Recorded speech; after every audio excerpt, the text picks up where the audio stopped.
We recruited a third-party engineering firm with a significant track record in the cannabis space of looking at odor mitigation as well as providing engineering solutions to potential odor problems. They've been on site for us to do a full evaluation, as well as industrial hygienists to look at safety conditions and ensure we have 200 employees that are very near and dear to me in this site. So we did that before, even this odor mitigation situation was brought to our attention. The conclusion, just to wrap it all in a simple bundle, is our sources of odor that do emanate into the community, those are real. The concerns that were brought up are certainly real. The sources are from what we would call concentrated processes within the facility. We have some lab processes where we do extraction. We turn the cannabis plant into some oils that are used for different things and further processing into other goods. Those are the predominant sources. We have an outdoor grow, as folks know, as a part of our operation. That outdoor grow in and of itself is insignificant in terms of contribution to odor into the community. There is one concentrated process within the outdoor grow, however, that is identified and is a part of our proposed mitigation solution, where when we bring the plants down during the harvest time and we dry those plants to allow for further processing, there is a significant concentration event in those drying trailers, easily mitigated with the engineering solution that we've come up with. So with all that, the first was to understand the problem and be able to come back to the town and to all of you as the council with again, the outline of our solution. We do have that. It is a combination of an atomized application to certain higher concentration streams, higher velocity streams that do have, because of the safety requirements of certain things, they're what we call C1D1. They do require high velocity air. Those have an atomization solution that would be requisite for those because we can't inhibit the airflow coming through those, but we can mitigate and eliminate the odor that emanates from those.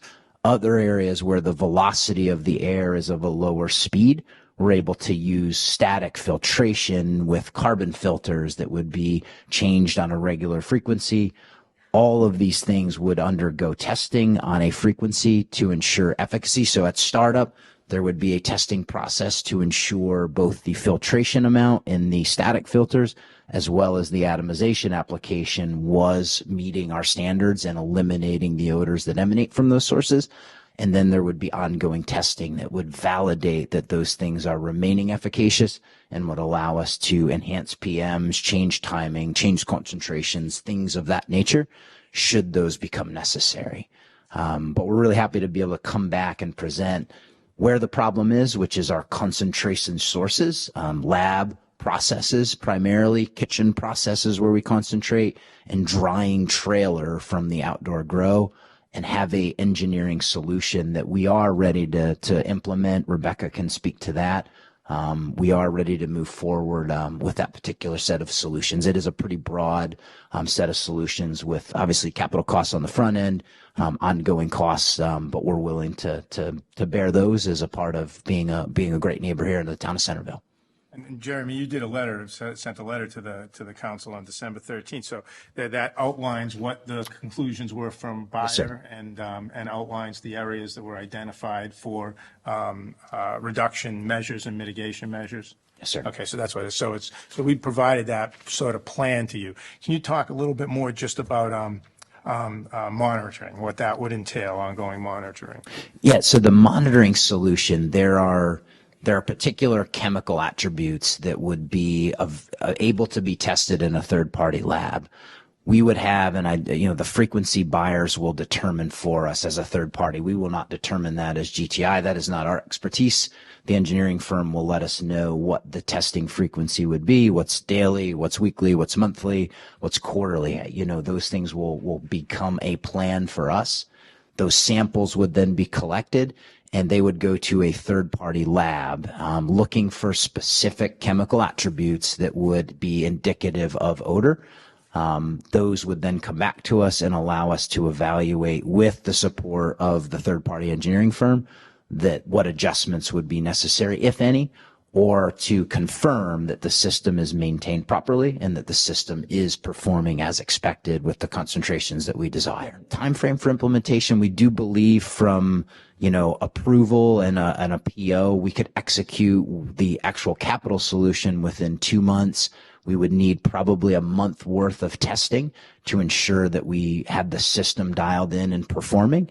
And that would be then the starting period of an ongoing monitoring period from that point forward. Once the system is installed, operational, and, through the IQ, OQ, PQ process confirmed, we would then move into ongoing monitoring. Worked, as I've shared with most folks and with the Symphony Village folks, I've worked in food for 20 years. Odor mitigation is certainly something that is very, very germane to the food industry, especially with facilities that are in residential areas or in cities.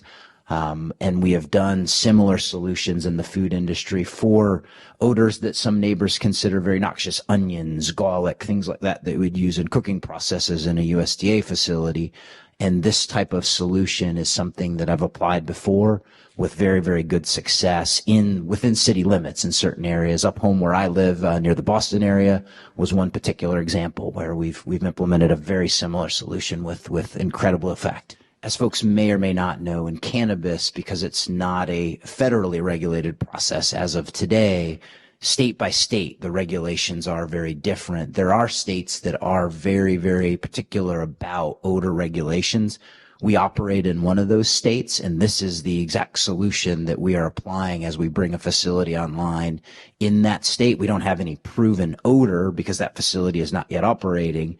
But because of the regulatory environment, this is the solution we opted with, because we have confidence from applications in other states that this will be, the proper solution to solve what it is that we're creating for the town of Centreville. But our target is to go for what we've asked of our third party is an elimination solution. We haven't asked for simply put a Band-Aid. We've asked for an elimination solution. So I know when a few of us first were favorable toward this. I can't speak for everyone up here, but at least myself. I know it was in the spirit of, if we have a problem and it is so overwhelmingly, the alarm has been sounded, and by so many far and wide, then let's basically have a moratorium until we get a handle on this. I think the GTI folks coming in from the very beginning, going into the community and having town hall meetings, your presence tonight, the work that you've done with your vendor here, the scientific approach to this situation to eliminate the odor, not just mask it, has me really seriously looking at a pause in my own mind on whether we need legislation at this point. That being said, the reason I read what I did earlier is why I feel confident in saying that, at least from my perspective tonight, I am not in favor at this point in this legislation, at least at this time. Yeah, for me, from what we've heard, and I have no reason to disbelieve it, this is legislation that I said this from the very beginning. It's a solution in want of a problem. So there is a problem. This doesn't solve it. I'm not in favor of just tabling this over and over like a guillotine over the town's largest private employer. So I would love to see it just sort of go away, personally. Okay. I was going to suggest that we amend the ordinance so that instead of prohibiting the expansion, enlargement, or extension of the outdoor grow, that it be allowed on adjoining properties that are currently owned by existing operations. I'm personally not in favor of that, but I mean, you're a council member who's welcome to offer whatever legislation you desire. Yeah. To me, we're talking about the town's largest private employer. They own some land currently and have an option to purchase other land. There is other land in the business park.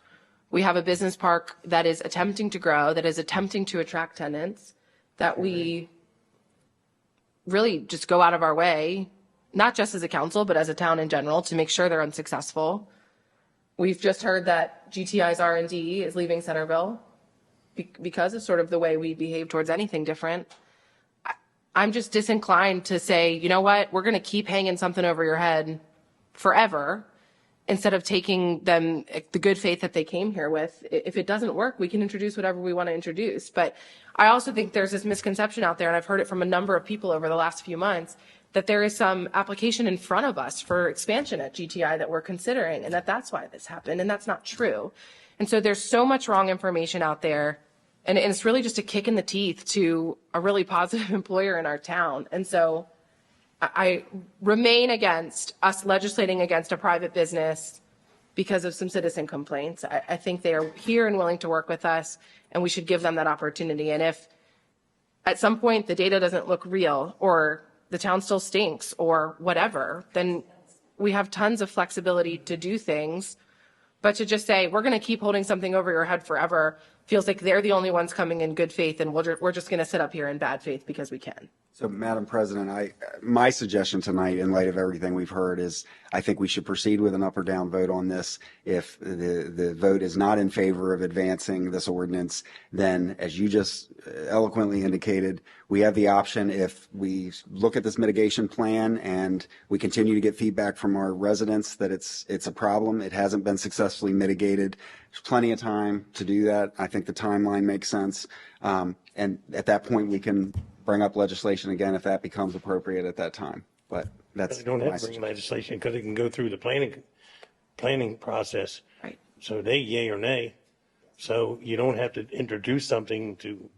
I concede that. I'm just saying we always have the option. Yes. So if we vote it down tonight, it doesn't mean we Exactly. can never Yeah. bring it up again. Exactly. If there's no further discussion about the motion in front of us, Motion is to withdraw this. withdraw this ordinance from So a consideration. yay means you want it withdrawn. Just Appreciate that. Yeah, make sure you, yes. I was going to mess that up myself. Councilmember Beecham. No. Council Vice President Johnson. Yay. Yes. Councilmember No. Worth. Yay. Okay, 3-2. The ordinance is withdrawn, and it sounds.